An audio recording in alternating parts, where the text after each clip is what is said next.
RTL Matin. On n'est pas forcément d'accord. 8h32, on n'est pas forcément d'accord avec vous, Eric, aujourd'hui. Bonjour. Bonjour. Et voilà que Vladimir Poutine nous propose une alliance avec Bachar el-Assad pour lutter contre Daesh. Ça peut surprendre. Eh oui, l'ombre de Kadhafi plane sur Damas. Kadhafi massacré par les rebelles libyens, Kadhafi bombardé par les avions français et anglais, Kadhafi dont l'absence laisse un pays déchiré par la guerre civile et où s'engouffre une immigration innombrable qui fonce vers l'Eldorado européen.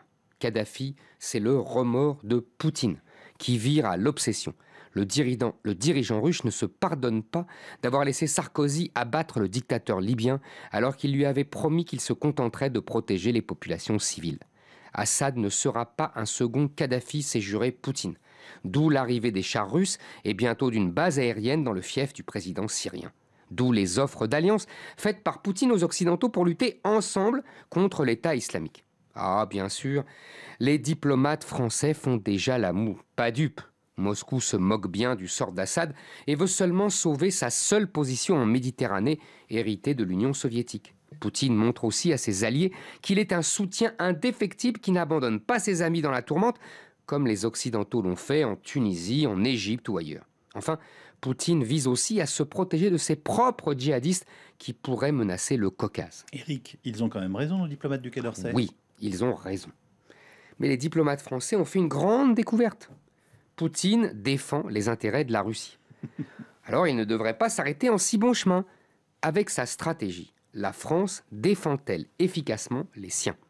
Le refus de choisir entre la peste et le choléra, entre Assad et l'État islamique, a-t-il donné des résultats probants? Les bombardements des positions de Daesh l'ont-ils fait reculer? Y a-t-il une alternative crédible au tyran syrien?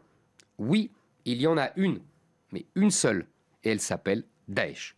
Comme l'exécution de Saddam Hussein par George Bush a entraîné le chaos en Irak, comme celle de Kadhafi par Nicolas Sarkozy a provoqué l'anarchie en Libye, la fin d'Assad, encore réclamée par les Occidentaux, décidément c'est une manie, s'avérera une nouvelle catastrophe.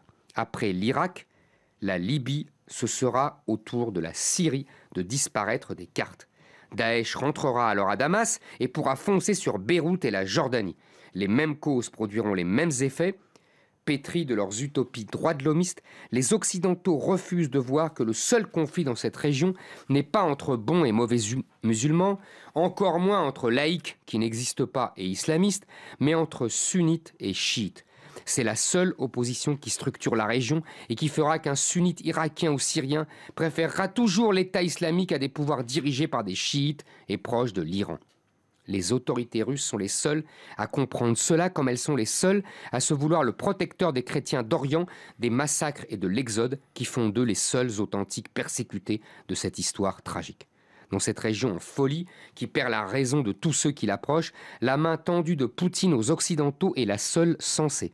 C'est pourquoi à Washington, à Londres et même à Paris, on se demande de plus en plus comment la saisir sans trop se renier. Éric Zemmour, désormais distingué par le prix Chateaubriand, je le précise. Et demain vendredi, on retrouve Guillemette Faure.